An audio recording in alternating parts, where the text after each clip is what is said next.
"Hey, Neil," I called to the guy sitting at the bar. "I rarely see you here." "Oh, hi, Rich," he responded somewhat sullenly. "I don't go to pubs often, but today is an exception." He didn't look too happy, but the pub wasn't particularly cozy either. So what should I say?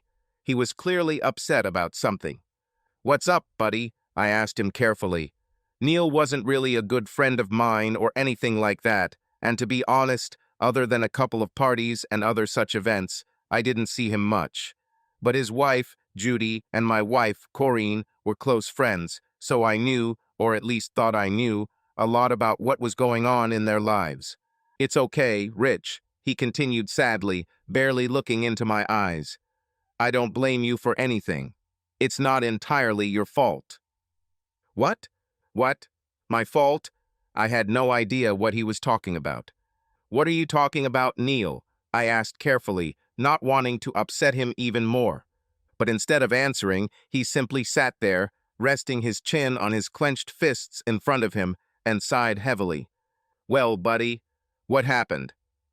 I was genuinely worried about Neil, who was usually the life of the party, but I also wondered why I seemed to be involved in his grief.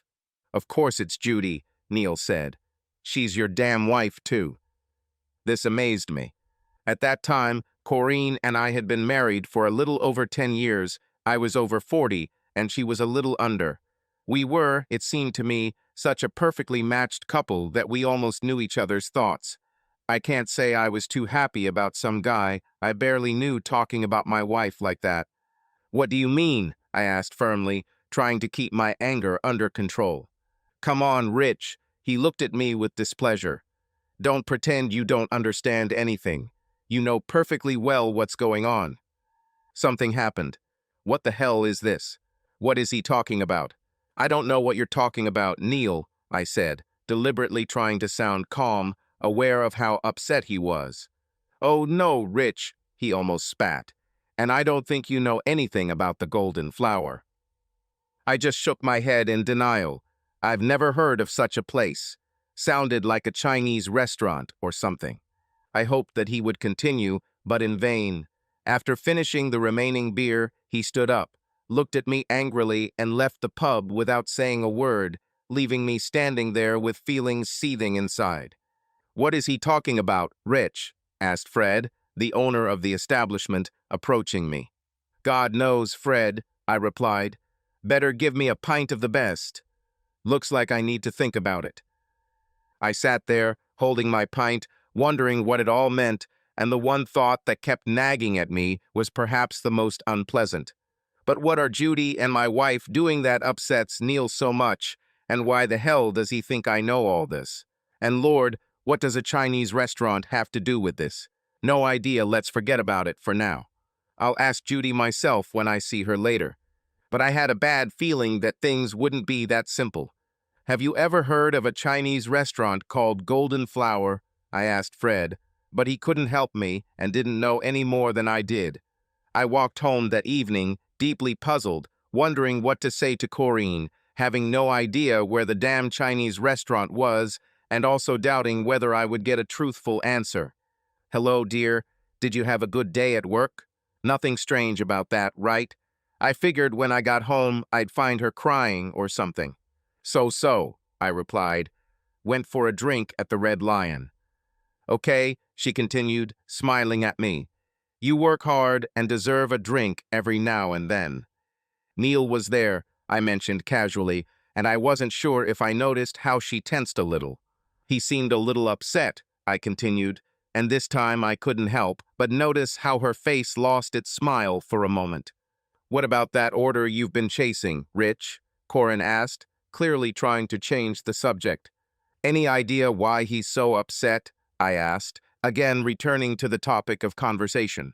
"No," Corinne replied, turning away from me. "You told me about the order."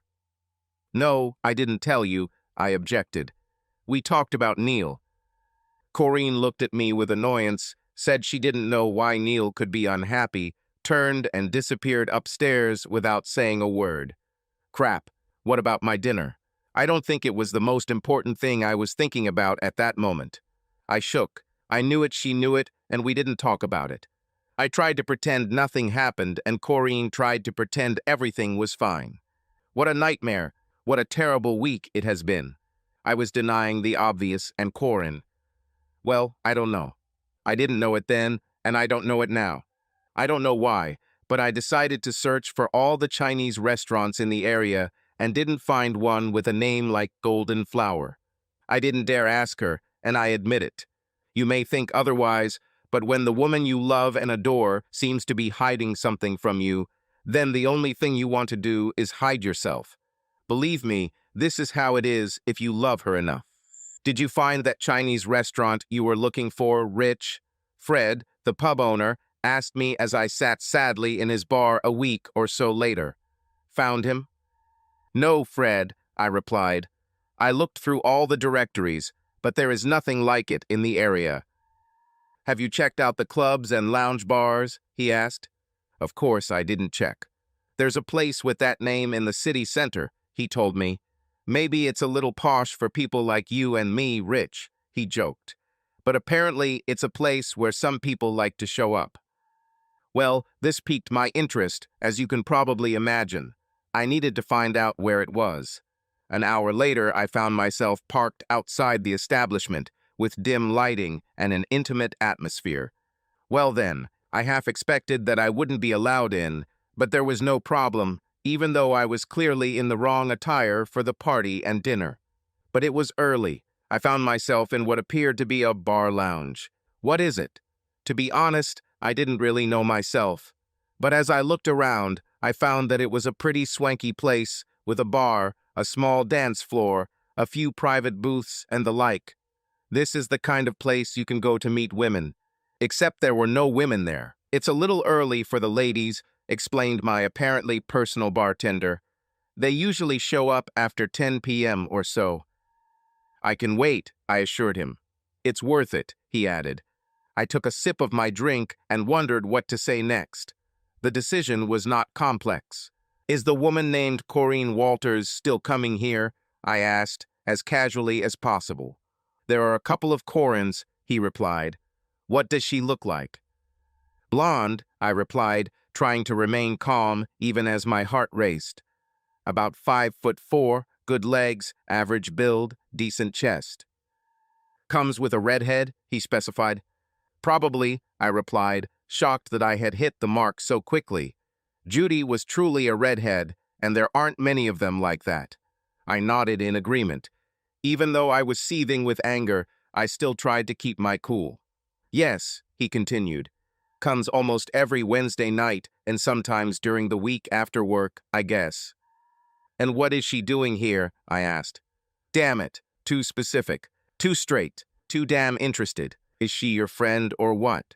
The bartender asked, moving away a little. Just a friend, I confirmed, but I alerted him, and he went to the other end of the bar. Damn it, a good 10 minutes passed before he returned to me and, unsurprisingly, he was no longer so friendly.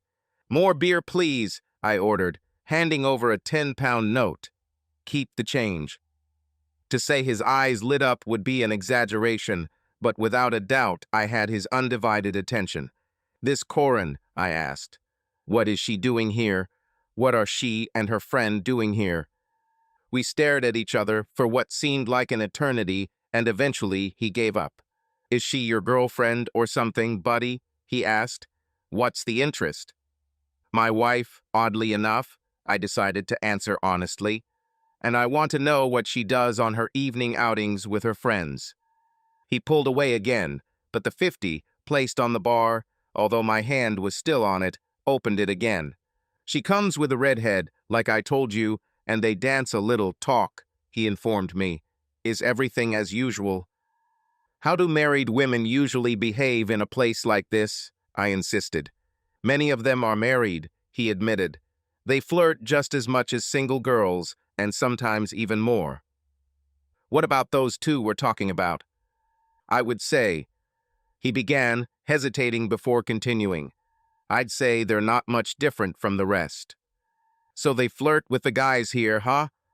You could say that, he admitted, his eyes dropping to the bills still under my hand. How far does this flirting go? To this, he simply shrugged his shoulders and gave me a blank look. I moved the bill a little further up the bar, but still had my hand on it. I didn't need to say anything to encourage him. There's a lot going on here, he conceded. You know, all kinds of touching. It happens all the time in places like this. What does it mean? I clenched my teeth, feeling my insides clench. Are they groping her ass? He shrugged, and I assumed that meant yes. What about breasts? I wouldn't be surprised, agreed the bartender. They do all sorts of things when they drink and go on the dance floor. What else? That was the question, really, and he was silent again looking at the 50, which I was still holding at hand. I let go of the bill and slid it towards him. Well, I asked, as if summing up. Some girls go out with men, he admitted. I'm not saying these two do that, but I don't keep track of what all my clients are doing. Never saw them go out with any guys, but like I said. He left the rest unsaid for me to read as I saw fit. I pushed the bartender further, but he didn't want to say more, and frankly, the information I had already received made further investment a waste of time. I returned home. Was this still home? Yes, but not the same as before, and probably never will be like that again. Hello, darling, Corinne greeted me as I walked through the door. You're late. Did you work overtime? No, I answered as casually as possible. Went into the pub and drank 1 pint more than usual. It's okay, honey, she said, smiling and walking towards me, holding out his arms to hug me. Was it a coincidence, or was her sudden change in mood related to my actions that evening? I couldn't believe the bartender called her to warn her. On the other hand, I still couldn't believe that it was my wife he was talking about. Still, I hugged her and thought, not for the first time, how wonderful her firm breasts felt pressed against my chest. Then I remembered that there had apparently been a lot of other men enjoying this sensation lately, and the magic of the moment had been extinguished. I wasn't ready to sort things out with her yet, thinking that I needed a little more evidence. In the end, he didn't tell me that she left with other men, but he didn't tell me that she didn't. However, that didn't mean I couldn't rock her boat a little. Learned anything about why Neil was upset last week, Corinne? I asked, still holding her so she couldn't escape. I have no idea, she answered, almost too quickly, as if she was thinking through her answer in advance. Why should I know this? Well, Judy is your friend, I reminded her. You go out for drinks together every Wednesday. I thought maybe she mentioned something. Corinne tried to move away from me, but I held her tightly, not allowing her to leave and avoid my questions. She didn't tell me anything, Corinne replied curtly. Judy doesn't go around behind Neil's back, does she? I asked, upping the ante. How should I know? Corinne answered sharply, trying to escape from my embrace. Well, you go out with her on Wednesdays and come back late. I just thought maybe you noticed she was into some guy. Of course not, Rich, she blurted out. Why are you asking me such questions? So are you sure Judy doesn't sleep with someone behind Neil's back on Wednesdays? I increased the pressure. Are you sure about this? Get away from me, Corinne screamed, finally pushing me away. Stop treating me like that. I didn't do anything wrong. I didn't accuse you of doing anything wrong, Corinne, I pointed out. We were talking about Judy, not you. Why should I think you did anything wrong? The look on her face spoke 1,000 words, and as her eyes began to water, she turned and ran into the kitchen. Damn it, it was true. The problem was that I still didn't know what exactly was true. Dinner that night was as quiet as you can imagine. I didn't accuse her of anything, and she didn't say anything, and for the next few days we continued our miserable existence as before. Wednesday came, and as usual, she got ready and went out with Judy. She wasn't dressed in any particular way. A nice dress, not too short and not too revealing, and a pair of regular high heels. She looked beautiful, very nice, just the way a husband might want his wife to dress when going somewhere without him. See you later, Rich, she called out to me. I won't be back too late today. I just nodded and went back to reading my book, wondering what not too late meant. Usually, she didn't return until midnight, when I was already in bed. I decided to stay up that night to see what time she would actually return, and for that matter, what state she would be in when she came home. Okay, I admit, Corinne had me tricked. Around 10:30, I heard the front door open, and my beautiful wife rushed into the house, looking as fresh as the morning dew. "Hello, darling," she called to me. "I missed you, so I came home early." I stood up and hugged her and told her I had missed her the last few weeks. I missed the way we were always together, the closeness we had, and that feeling had disappeared in recent months. Corinne cried in my arms and apologized for neglecting me, promising that things would be different from now on. We made amazing love that night. This was the first time in a long time. So, where does this leave us? I was pretty sure my wife had been flirting behind my back for the past few months. I wasn't at all sure that she would go to great lengths with other men, and to be honest, I thought she probably didn't. I didn't know for sure, but that's what it seemed to me. However, there is no doubt that she acted like a lonely girl, flirting, hugging, and possibly allowing other men to touch her. Don't get me wrong. I'm not saying I was okay with it, and in fact, deep down, I was furious. But she was in danger and realized it. I really didn't want to ruin our still wonderful marriage if it could be avoided, so maybe I could turn a blind eye to what she did if it was in the past. And it looks like it's really over. Over the next 5 or 6 weeks, our marriage returned to what it was in the early stages. Little smiles, light touches, and lots of love. The girls still went out together as before, but they always returned before 11. About the 7th week into our idyllic rejuvenation, Corinne kissed me as she went out to meet Judy for their evening. "I hope you don't mind, darling," she smiled at me. "We may be back a little later than usual. It's one of the girls' birthdays today." "It's okay," I confirmed, smiling back at her. "Have a good time." I watched as she cheerfully walked out of the room, wearing a simple skirt that ended just above her knees and a knit top that covered her, but did not hide the beautiful shape of her full breasts. She looked beautiful, and I couldn't help but grin. Then I started thinking. She had never mentioned any other friends before. But it wasn't a mystery, or was it? Why did I again feel this unpleasant lump in my stomach that I had not felt for several weeks? I don't know why, but I picked up the phone and called Judy and Neil's home number. I hadn't spoken to him since that night in the pub a few weeks ago, and I wasn't sure how he'd greet me. "Hey, Neil, this is Rich," I greeted, Corinne's husband. "Oh, hi, Rich," he replied, showing no unusual emotion. "How can I help?" "Just wanted to know if Judy was gone," I asked, not knowing what else to say and wanting me to think about it before calling. "Yes, she has already left," he replied. "Meet Corinne at the restaurant. Is this something important?" "No, nothing important," I said. "Is everything okay with you and Judy now?"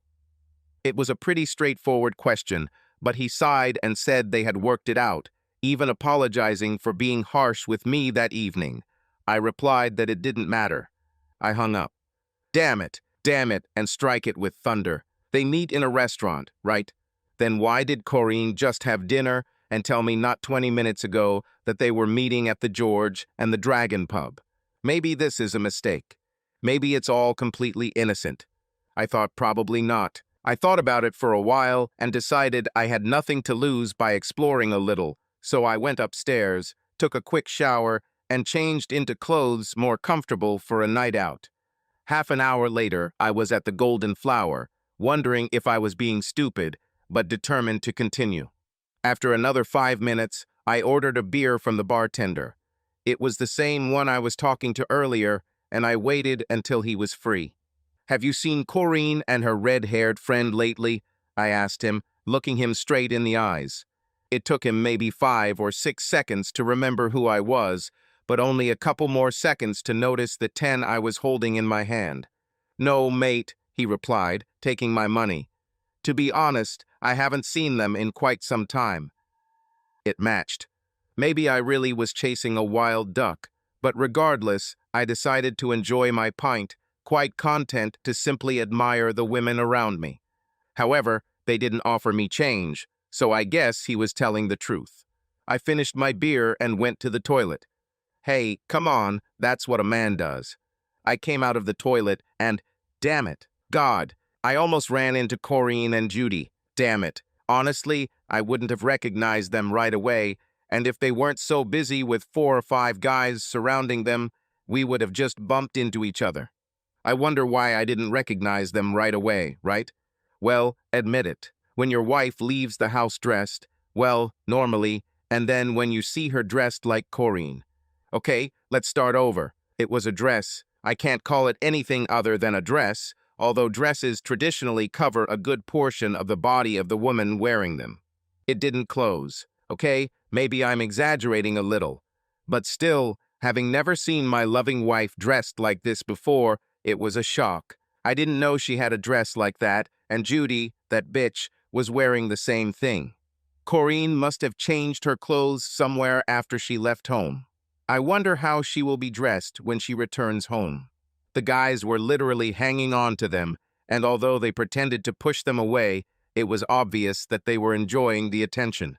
"It's good to see you again, beautiful," one man said. "Where have you been, you two?" said another. "Join our table," suggested a third. By this point, I was already quite annoyed. I sat to the side, watching as the next suitors approached them, took them to the dance floor, and tried to undress them. They almost succeeded.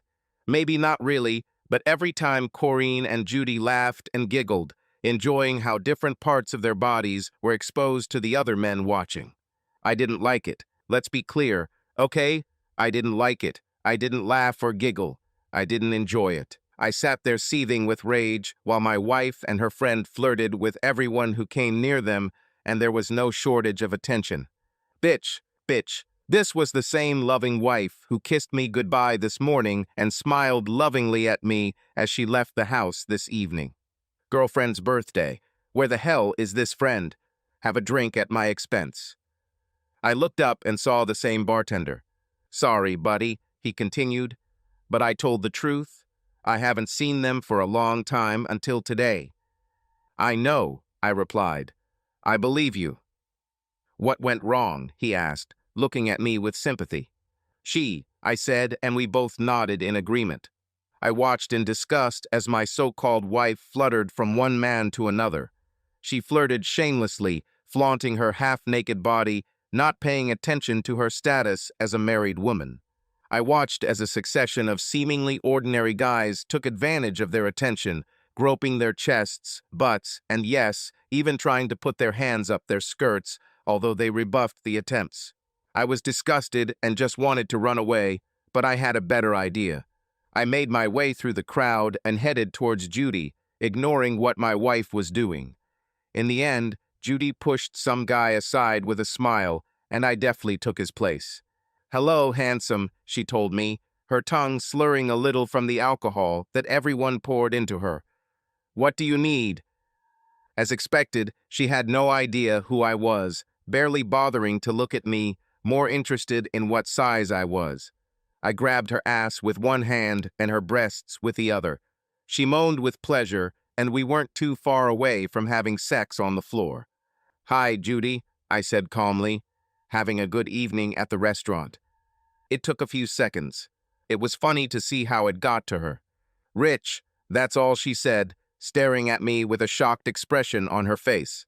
"Nice breasts," I replied, squeezing one of them a little tighter and sliding my hand under her panties. "Get out, you bastard," she squealed when she realized exactly who was caressing her body. "What the hell are you doing?" "Just taking advantage of the market," I informed her, sliding my finger under the elastic band of her panties. "No more than the other guys here." Get out, you bastard," she screamed, pushing me in a panic. "Do you think my wife will be more available to me tonight than you, Judy?" With that, I stepped back, only to find myself surrounded by a group of aggressive men, boys, guys, whatever you want to call them. They all wanted to get the best out of my wife and her friend, and as a group, they were willing to deal with me. Beat me to a pulp if they wanted to, and at that moment, I would have gladly accepted that challenge. It was the bartender. It turned out his name was Jerry, and my 50 pounds and the rest of the money may have been the best investment of my life. Get away from him, everyone, I heard him shout. Leave him alone, or you'll have to deal with me. What friend? What comrade? Although he was only a friend for 50 pounds, I needed him at a time when I was about to be beaten.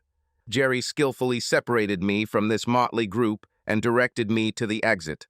Get out, buddy, while you're still alive, he wisely advised, pushing me out the door. What about me? I caught a glimpse of Judy urgently grabbing Corinne, pulling her out of the arms of some other lady's man and screaming at her. When she looked my way, our eyes met for a brief, stunning, instantaneous moment. I was shocked. I saw disappointment. I saw the shame on her face, and then I left. As I began to carefully pull out of the parking lot, I saw Corinne run out of the club. Some guy was clinging to her, trying to hold her back, and even as I watched, she hit him in the face so hard that she almost knocked him over. She saw my car and ran after me, having no hope of catching me, but not wanting to give up. It was only a few hundred yards later that I saw her fall to the ground in the middle of the road, and as I drove away, I left her there, crumpled on the asphalt. Not an easy situation, not for me and not for her. She didn't come home that night, but Neil called me around midnight. Hi, Rich, he began. Corinne is at our house. So what? I snapped. She wants to know if she can come home, he continued. Tell her to go to hell, I shouted into the phone and hung up. I left my phone switched off. Unpleasant situation, isn't it? What to do? I didn't care. I came home from work Friday night to find Corinne's car in the driveway. She returned home. But whose house? If everything was bad before then, well, you can imagine. She claimed she didn't sleep with anyone else, and that was probably true, but she just didn't understand. Why is life so difficult? The situation has worsened. After a few days, I began to hate her, even though I still loved her. I really didn't know what to do, except I knew she betrayed me not once but twice, and I couldn't accept it. I couldn't trust her anymore. I needed to talk to someone, but who? I had no brothers, no sisters, no close uncles, or even special friends. For the last few years, since we moved to this area, it's been me and she's Corinne. Stupid? Maybe. I found myself back in that same damned club. Don't ask me why, because I won't be able to give you an answer. All I knew was that all my problems seemed to start there, and there I had my own friend for 50 pounds. Stupid? Absolutely, but it worked for me. You're not the first husband to find yourself in this situation, he told me. It happens all the time. But what should I do about it? I asked despondently. He shrugged his shoulders in that vague way and shook his head. He seemed to have no more ideas than I did. He left to clean some glasses, but returned to me 10 minutes later. Rich, he began, by which time we were already on a first-name basis. Why don't you give her some of her own medicine? As he said this, he nodded his head towards the other end of the bar, and I noticed that she was sitting there, a very attractive young woman, clearly alone. She won't be interested in me, I said. She can't be more than 20-something. In my experience, Jerry replied seriously, it's not a problem. Plus, I'd say she's in her late 30s, if not older. Do you think she wants someone to pick her up? I asked uncertainty. I haven't talked to strange women for a long time. I'm sure so, Rich, he continued. She's just waiting for someone like you to show interest. Maybe she's married, I said, as if looking for an excuse, although, I must admit, I was very attracted to this. I'm almost sure of that too, Jerry confirmed. Maybe she's waiting for her husband, I continued to doubt. I highly doubt it, Rich, Jerry smiled, because I'm pretty sure that guy in the blue shirt sitting in that booth over there is her husband. What? You heard me, he replied. He came here about 20 minutes ago and sat down there, and she came in about 15 minutes later. She constantly glances at him, and his eyes are glued to her. You're kidding me, Jerry, I muttered. What are they up to? They're just having their fun. I haven't seen them before, but this happens here all the time. The couple comes in, pretends they don't know each other, and the guy gets a kick out of watching other guys hit on his wife. But what's going on? I asked, amazed at what he was telling me. Usually not much. The guy can dance close, maybe even touch her. A couple of kisses, but rarely anything more. Sometimes a woman can be persuaded to go out with another guy. It all depends on the couple and how far they are willing to go. I looked at the young dark-haired woman, almost gasping at what I saw. She was clearly dressed for hunting. Short black cocktail dress with a plunging neckline and sexy high heels. A little thin, maybe, but with good breasts. Great legs, and she showed them off while sitting on a bar stool. "How far do you think she's willing to go?" I asked Jerry. "Not very far," he suggested. "She's too nervous. Looks like they're doing this for the first time. I think you'll be safe, Rich. You flirt a little, but you don't get too involved." I looked at Jerry, amazed at how well he had caught my mood. I really wanted to flirt a little, but I didn't want it to go too far. But I thought again that's why he was such a good bartender. "Do you think she will pay attention to me?" I asked, still unsure and nervous. "This young guy just tried to hit on her and got nowhere," he said. She looked at the guy in blue and he shook his head. Maybe she just didn't like him. Perhaps he was too young. Maybe you'll have better luck. Damn it, is all this really happening before my eyes? Look, Jerry, I can't just go up and say hi to her. She can tell me to go to hell. Jerry laughed, then told me to leave it to him. He offered to bring her a drink and tell her it was from me. "How do you know she'll want a drink?" I asked. "I'm a bartender," he replied with a smile. "This is my job." Stupid question. I continued to sit while he prepared some drink that I didn't recognize and then went to the back of the bar. He offered the girl a drink and she looked my way, so I nodded my head in a friendly gesture. The girl took the drink, quickly glanced at the blue shirt, and nodded back at me, raising her glass in greeting. I was in the game. Damn it, my heart was pounding. I wasn't at all sure what I was getting myself into. Careful not to look like a complete fool, I hopped off my chair and headed to the bar to say hello. "Hello," she replied. "Thanks for the drink." "My name is Rich," I said. An original phrase, isn't it? "Hello, Rich," the girl answered. "I'm Cindy." So far, everything was going well, and I noticed Jerry giving me an approving thumbs up from behind the bar. And only then did I notice how nervous this girl was. She, of course, did not tremble, but it was not far from that. We chatted about this and that for a while, and she gradually relaxed, and so did I. Everything was going well between us, and I asked her to dance. I'm not Fred Astaire or anything, but I have a basic understanding of dance, and she was happy to follow my simple steps.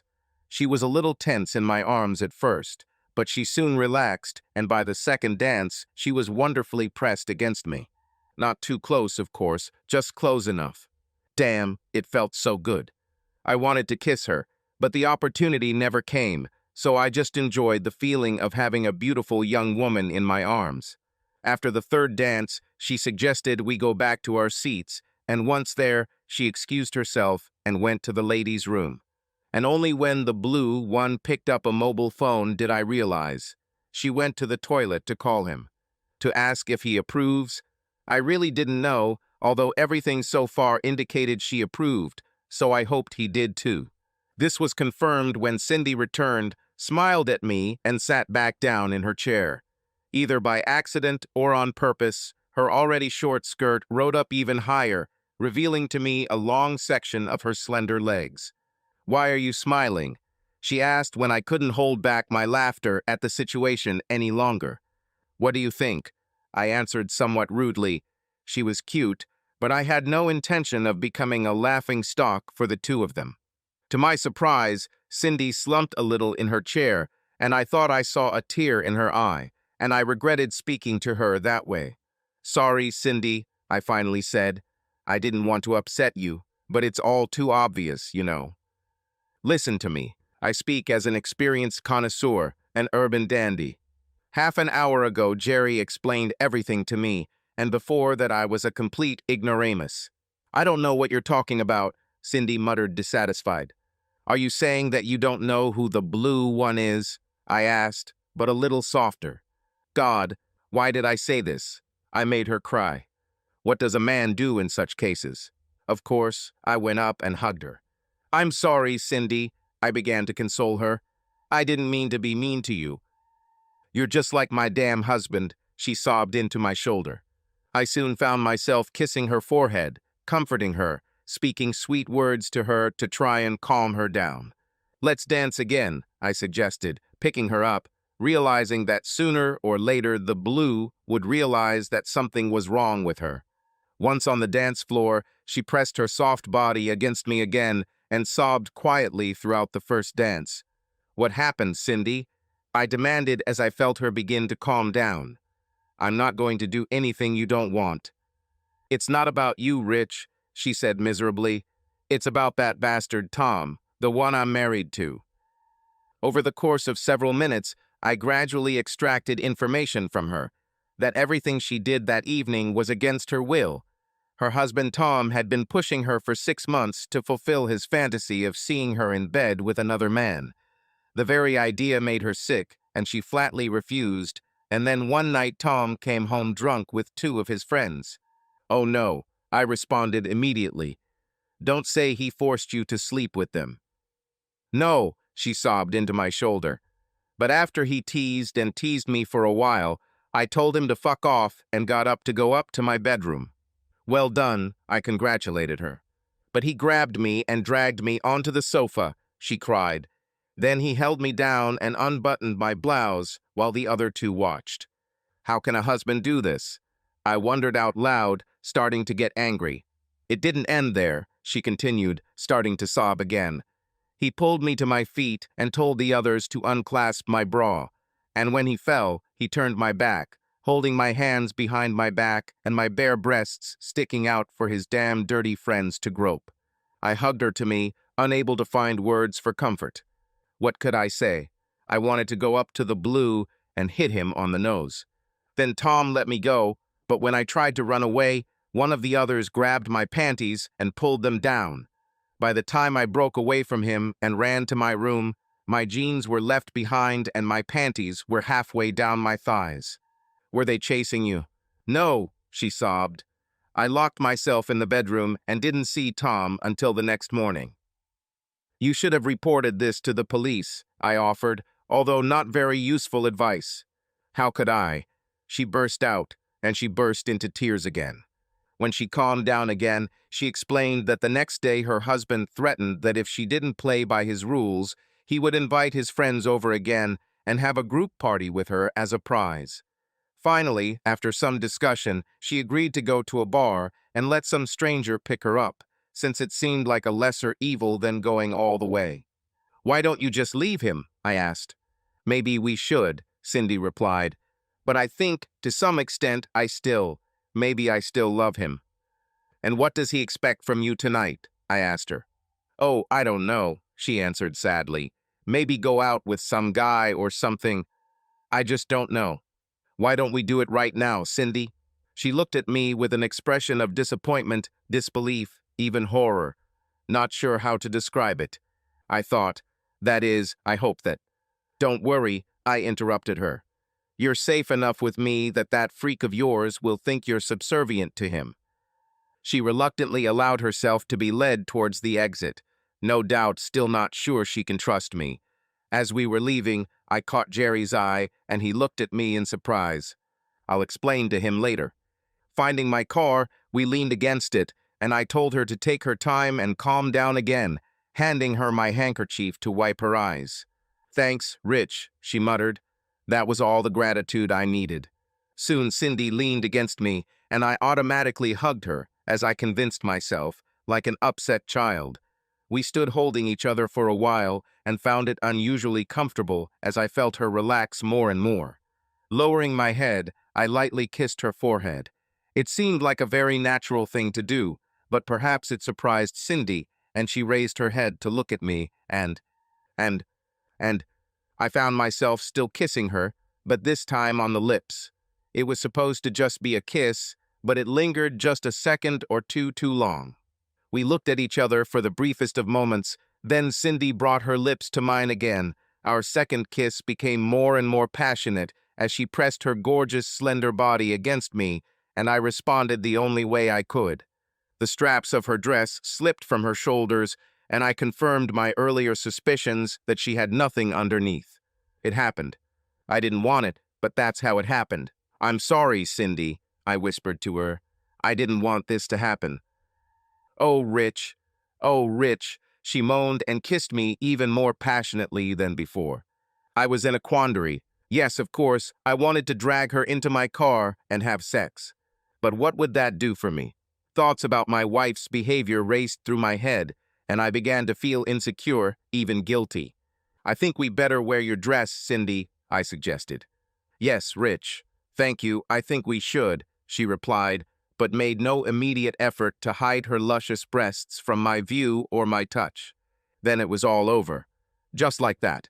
Cindy moved away from my arms, stood with a nervous smile on her face while I examined her half-naked beauty, then almost reluctantly lifted her dress and assumed a respectable appearance. "Thank you, Rich," she repeated. "It couldn't have been easy." "That's not true," I confirmed, already half regretting stopping. "I better get back to Tom," she muttered. "He'll want to know what happened." "What will you tell him, Cindy?" "I don't know," she replied. "I think that's all he wants to hear. I'll fix it." We looked at each other. Cindy may have wondered what it would have been like if we had met before Tom came along. I know I was. "Can I see you again?" I asked. "I'm not sure, Rich," she replied. "Maybe it would be better if we didn't do this." "It won't end here, Cindy. Tom isn't going to stop, you know. He's not going to suddenly change." "I know," she sobbed, tears streaming down her cheeks again. "I'll just have to deal with it somehow." "At least give me your phone number," I asked. "Maybe I could help." "I can't, Rich," Cindy told me. "I don't dare, but maybe if you give me yours." And that's how we left it. I gave her my phone number, and after one last kiss, she turned around and walked back towards the entrance of the bar, leaving me standing there feeling so hopeless and alone. One last look back, a sweet smile, and she was gone. Gone from my life forever. I sadly got into the car on the way home. There I had to face my own problems. "We can't go on like this." I'm not sure if it was a question or a statement, but either way my wife was right. Life at home was terrible, and we both studiously avoided each other. Neither of them was ready to take the first step. We didn't even share a bedroom anymore, and she only reluctantly cooked for me. "Okay," I agreed. "What can you say about your behavior?" "Don't you dare talk to me like I'm a little schoolgirl," Corrine responded angrily. "I told you over and over again that I didn't allow any of them to have sex with me." "So what do you call what I saw you do that night?" I demanded hotly. "I allow other men to kiss and caress you. I act more like a bitch than like my wife." "Damn you, Rich," she spat at me. "You are so good. What's wrong with me having a little fun if it doesn't cause you any harm? I've been a little housewife all damn week, so why can't I let my hair down? So I let some guys feel my breasts, so what? I like it, and they like it, and you're no worse for it. I never held you back when you did it. I wanted to make love." Our rational discussion seems to have deteriorated somewhat. Perhaps there was some logic here somewhere, but I didn't see it. "So you think you can let other men use my wife's body to get a thrill?" "Yes, why not?" Corrine almost screamed at me. "This is my damn body, and I will choose who feels it and who doesn't. You haven't been very nice to me lately, so if you don't like it, you can go to hell." "What if I acted like you, Corrine?" I asked her, trying to control my anger. I try to reason with her. I try to make her see sense. "How would you feel if I went out and kissed some girl I picked up in some pub?" "You," Corrine grinned at me. "You're with another woman. You wouldn't have the courage, you pathetic weakling. If another woman hit on you, you'd run a mile." Brother, this shot hit the mark, didn't it? Memories of the previous evening came flooding back to me as I remembered how wonderful it felt to hold the bare breasts of another beautiful young woman in my hands. I thought about telling her about it to shock her, but I didn't do this and remained silent. I think it was the right decision, and as a result, I remain innocent. It's not that I felt like what I did could compare to Corinne's behavior or her attitude for that matter. I don't think this conversation is going to get us anywhere, Corinne, I told my angry wife, trying to calm the situation. Yes, damn it, it's not you, you spineless loser, my wife screamed at me, her eyelid falling all the way back. I'm meeting Judy again tonight, and I may have cause for concern. Now look, Corinne, But it was no use as she turned on her heel in rage and stomped back to her bedroom, slamming the door with such force that the entire house shook to its foundations. Oh God, what to do? I went and poured myself one of my special cognacs and sat down in my favorite chair, waiting to see if Corinne would calm down. I really had no idea what she would actually do. I really doubted that I even knew my wife. Don't wait for me, Rich, Corinne said angrily, going down the stairs. I may or may not return home today. I looked at her, trying to reason with her, and was stunned. Corinne, my wife, was dressed like a real prostitute. If I thought that the dress she wore the other night was revealing, then what she wore now looked simply disgusting in my eyes. 4 or 5-inch heels, red, high. A tight black miniskirt, so short that it barely covered her private parts, and I could only imagine what it revealed from behind. You look like an easy target, I said sadly. I suddenly felt a strange calm. I don't know why or how, but I felt it. If you leave the house like this, and with this attitude, Corinne, I said in a calm voice, it's all over between us. Our marriage is over. I won't be here when you return. To hell with you, Rich, she continued to shout at me. You've been holding me back for so many years, and now it's my turn to have fun. I'll kiss whoever I want, and maybe even sleep with whoever I want, and there's nothing you can do about it. Looking at her, I wondered where our love had gone.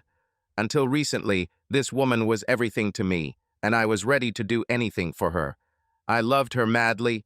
I wondered when she stopped loving me, because now I just couldn't believe she was still doing it. And I simply could not understand where this contempt for me suddenly appeared in her. Okay, Corinne, I said, deciding to pull the rug out from under her. Go then. Have a good time. Look both ways when crossing the road. What do you mean, Rich? Corinne asked, her mouth open in surprise, perhaps realizing that she had gone too far. Is that all you have to say? No, one more thing, Corinne, I added. Why don't you go to hell? Having said this, I got up and went to the kitchen. No particular reason, just for effect. I leaned against the sink, took a deep breath, and waited to see what she would do next, half afraid that she might come after me to apologize.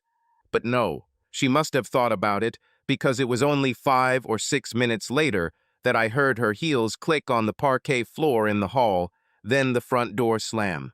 She'll have to check the foundation if she continues like this. This is all, and it took longer to pack than I thought, but within an hour I was out and in the car, heading to the nearest hotel where my company had an account, and soon I had a room booked. I only rented it for one night because I honestly had no idea what my plans would be for the next few days, let alone the future. I still couldn't believe that I had left home. Why me? About an hour later, my cell phone rang, and I opened it to see that it was Corinne calling. I debated whether or not to respond, but in the end, I decided that I would have to face it. Hello, Corinne. What do you want? Where the hell are you, Rich? I returned home, and you are not here. I said I won't be there. It was your choice, Corinne. Stop being stupid, Rich. Where are you? When will you return home? Not soon, Corinne. Have a good night, and maybe we'll talk in the morning. No, wait, Rich, I want. But I had already interrupted the conversation and turned off the phone. The stupid woman still thought twice about her actions and returned home to make peace with me. Or maybe she couldn't find any strange men to spend the evening with and gave up. How was I supposed to know? I'll let her worry until the morning. The next day I went to work, and of course I couldn't just turn off my work phone. By 10 o'clock in the morning, Corinne had called me 4 times, and I had exhausted all my excuses with my secretary, so I had to talk to her, promising to meet her at home in the evening. I can't say I was looking forward to it. Sorry, Rich. I shouldn't have left you last night, she greeted me, holding out her arms. And I certainly shouldn't have talked to you like that. Well, this time I didn't buy it, and when she walked toward me, I moved to the other side of the couch. She looked depressed. We need to talk about this, honey, she continued, following me around the room. I think you misunderstood everything. It's not as serious as you think. You think letting other men touch your breasts isn't serious, Corrine? I asked. I already told you, Rich, she replied, avoiding my question. I didn't let any of them sleep with me. No one but you has slept with me since we got married. But probably several of them were still able to put their hands in your panties. This took her by surprise. She hesitated, perhaps wondering whether to lie or not, but to be fair, she confessed anyway, more or less. Maybe one or two, Corrine finally admitted, not daring to meet my gaze. Okay, Corrine, I continued. Was it one or two? She just looked at me, not knowing what to say. Well, one or two, I insisted. And how many times each? Well, maybe it was a little more than two, honey. But I promise it didn't happen that often. So we are talking about 20 or 30 and not one or two, right? She clearly didn't like this conversation and tried to change the subject. I tormented her for a bit and then let her change the subject. How are we going to get through this, Rich? She finally asked. I don't want to live without you, and I'm sure you still love me. Strange wording, but I decided to ignore it. What are you suggesting, Corrine? I asked. If you come home, honey, then I'm ready to compromise, was her first offer. I'll go out less often and maybe won't dress so revealingly. I just sat and looked at her in silence. How do you like it, honey? Have we agreed? She asked almost ingratiatingly. So, strangers' hands will be in your panties once every 2 weeks and not once a week. Is this what you are suggesting? Don't be so rude, Rich, she replied, her face contorted with anger. I promise I won't allow it anymore. I don't want anyone to do this. I drank too much, and I admit that it was too much. What about the breasts? Will it still be in the public domain as before? No, Rich. I promise I'll be more careful. How about you don't go out with Judy at all? I suggested, clinging to the illusory hope that everything could work out for us. Or if you go out, will you go to a restaurant or to the cinema? Damn it, Rich, Corrine snapped back.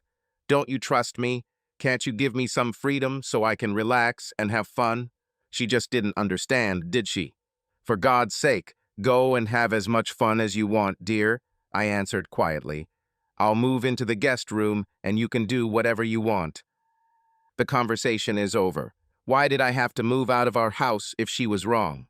Our marriage was most likely over too, but Corrine didn't realize it at the time. Our life together continued about the same as before, and perhaps even a little better. At least we talked to each other, and my meals were no longer served as if they were poison. Corrine even started doing my laundry again. She didn't go out with Judy that Wednesday. What a wonderful wife she was. A week has passed. I was at work and my cell phone rang with a number I didn't recognize. Hi, this is Chris, I replied. Hi, Chris, I heard a woman's voice. This is Cindy. Can we talk? Oh my God, it's not that I've forgotten Cindy or how wonderful she felt in my arms, but I've almost come to terms with the fact that I'll never see her again. I already had enough problems in my life to add her to them. Of course, Cindy. How can I help? Everything is fine. Okay, I'll admit it, I'm a wimp when it comes to a beautiful woman in distress. That's a little cheeky, Rich, she continued. But can I ask you a favor? Why do women do this? Why do they ask if they can ask for a favor? If you agree, then you have already half agreed to what they are going to ask. Of course you can, Cindy, I replied. What's happened? I told you I was a weakling. It's about Tom, my husband, she said.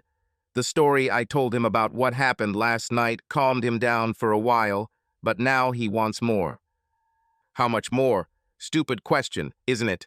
He wants to see me have sex with another man, she blurted out, her embarrassment visible even over the phone. Wait, Cindy. I started to protest, but she interrupted me. No, Rich. Please don't misunderstand me. I'm not asking you to do this. I would never do this. I told him I would go and do it with another man and then tell him about it. It's not exactly what he wants, but it will at least calm him down a little until I decide what to do next. So what exactly do you want from me, Cindy?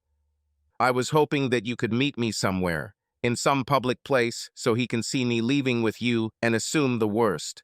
You can leave right after this if you don't want to stay with me, and I'll go to the movies or something, and then come home alone and tell him some story. I thought about it. Poor woman. Why do some people have to put up with such husbands? She sounded desperate and was probably afraid that he would bring his buddies to force her into sex. What is she going to do in the long term? How about I invite you to dinner, Cindy? I suddenly suggested. There's no point in ruining the evening. She seemed pleased with my proposal. So, I chose Wednesday quite intentionally because I knew Corinne would be outside with Judy. She left early in a great mood, even tried to kiss me on the cheek.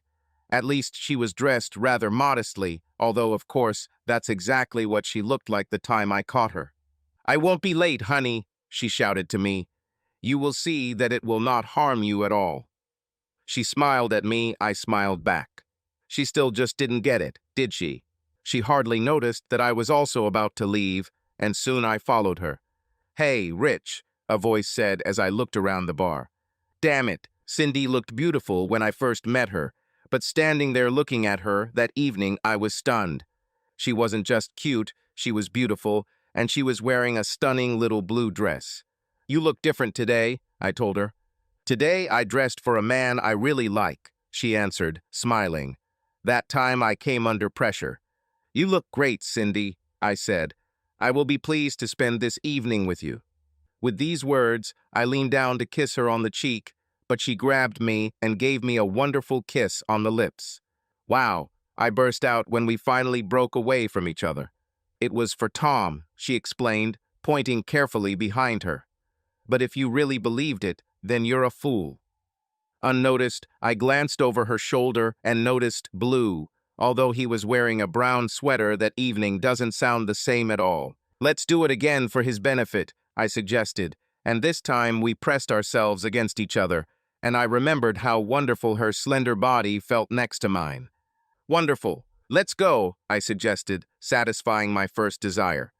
"Where?" she asked with a playful sparkle in her eyes. "Does it matter?"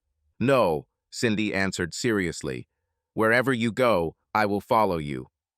It sounded like she was about to jump on my trusty steed and ride off into the sunset with me, but in reality we just walked about 100 meters down the street to the Italian restaurant I had pre-booked. Not quite as romantic, but still very nice, and we had a wonderful dinner with a bottle of Chianti and chatted like old friends. Can you imagine? I found a girl who supported Arsenal, the best football club in the world. Her whole family supported Arsenal, so there was nothing more to say. We were having a great time and went to a new bar in town where I danced with the most beautiful girl in the room. What could be better and what could go wrong? You guessed it. My wife, Corinne, walked into the bar with Judy and a group of men accompanying them. She was wearing the same dress, but she had hiked up the skirt 6 inches and undone most of the buttons on the front. I looked at Corinne, then at Cindy, and wondered what I even saw in my wife. She was pretty, sure, but she couldn't compare to Cindy in terms of class and style. It's time to confess to Cindy, it's not easy. We haven't even discussed whether I'm married or not. "What happened, Rich?" Cindy asked me before I could say anything to her. "The woman over there with that group," I said. "Unfortunately, this is my wife." "The redhead or the one that looks like a bitch?" Cindy asked with genuine bewilderment. "Oh, how painful it is. I wouldn't want to be on her bad side." "Yes, that blonde," I admitted reluctantly. "You poor thing," she commented, without taking her eyes off Corinne. "How did you, such a good guy, end up with someone like that?"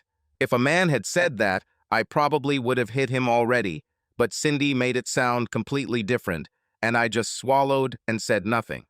"You know what her reputation is in the city, don't you?" Cindy continued. This comment of hers immediately caught my attention. "Do you know her?" I asked. "No, but my damn husband Tom knows," Cindy replied with an accusatory tone. "And he wants me to act like her." Oh God, how small the world is. It seems Kareen hasn't told me the whole truth. Is she cheating on me? I asked nervously, feeling like a fool who should learn about his wife from his own friend. Is the Pope Catholic? Cindy replied. Normally this would have been funny, but now it wasn't funny and Cindy apologized. I briefly explained my situation to Cindy and her look said it all. We both had our problems, but I at least wasn't sure what to do next. Come on, Cindy said, abruptly lifting me from my seat, and before I realized what was happening, she was already leading me to the group surrounding Kareen and Judy. Hi, guys, my companion said loudly, standing in front of the whole company. Everyone turned, and if any of them recognized her, no one showed it. The only thing that was obvious was that she clearly outshone the other two women. You girls want to find out what a real man is and not mess around with these losers? Cindy boldly introduced me. Well, this shocked everyone, and for a moment I thought I was going to be in trouble.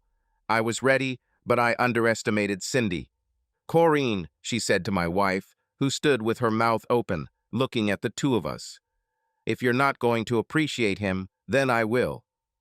With these words, she smiled at everyone, kissed me on the lips, then took my arm and led me to the exit of the bar. I felt her hips sway gracefully as she walked next to me, and a last glance at Kareen showed that her face was still in shock as chaos erupted around her. Damn it, what fun it was. We had just gotten to the car, laughing until we dropped, when Cindy's phone rang, and I heard her talking. Yes, hi, Tom. I'm busy. What do you want? No, Rich isn't here right now, so we can talk if you insist. When she said this, she looked at me and winked. Yes, I might have sex with him. She winked at me again. What could that mean? No, I won't bring it home so you can watch. No, Tom, I won't do this. I don't care what you threaten, Tom. I won't do this. Well then, get the hell out, you pervert, and don't wait for me tonight. With that, she closed the phone and threw it into the back seat. I don't want to go back to him anymore, Rich, she said firmly. There is no future for me there. What are you going to do, Cindy? I asked. Looks like I'm in the same situation as you. Is there a place we can go? Good question. How about Brighton? I suggested. Brighton? Cindy almost squealed in surprise. You mean Brighton by sea? That's absolutely true, I confirmed, equally surprised by my sudden proposal. I know a great little hotel, and I just need a few days off. Let's go, Cindy decided, and I took the next left, and soon we were speeding along the road to a famous resort, where we spent the next 4 days getting to know each other better, much better. Yes, Kareen and I were divorced within 6 months, and she didn't put up much of a fight when it came to dividing the property. She soon married again, but this marriage did not last long. I think she has truly realized how messed up she is in her life, but also understands that the solution has nothing to do with me. Judy and Neil, they continue to live their lives, but are no longer friends with Kareen. I see them from time to time, although Neil and I never became close friends. Me and Cindy. No, it didn't work out for us in the long run. The 15-year age difference was too much. That's not to say we didn't have a great 9 to 10 months of constant sex, but eventually I just couldn't keep up the pace any longer. She is now dating Jerry, my former 50-pound friend, who is now a real friend. It turned out that he is not just a bartender, but half the owner of the establishment, so Cindy is in good hands. I'm happy for her. Tom, I don't know. He simply disappeared from the horizon. I thought about introducing him to Kareen, but why would I? Angelica? Oh, of course you don't know about Angelica. Let's just say I met her at the tennis club, I joined to get in shape, and now she's the love of my life. Together with her charming 4-year-old daughter Sophie, whom I begin to consider more and more mine every day. And don't forget about young Rich Jr., my own son, who will celebrate his first birthday in a couple of weeks. Life goes on. Subscribe to our channel so that your love doesn't cheat on you, and go ahead and listen to the next story, because this story is nothing compared to the next one. If you're under 18, don't even think. Click to the next one. Click to the next one. Click to the next one. Click to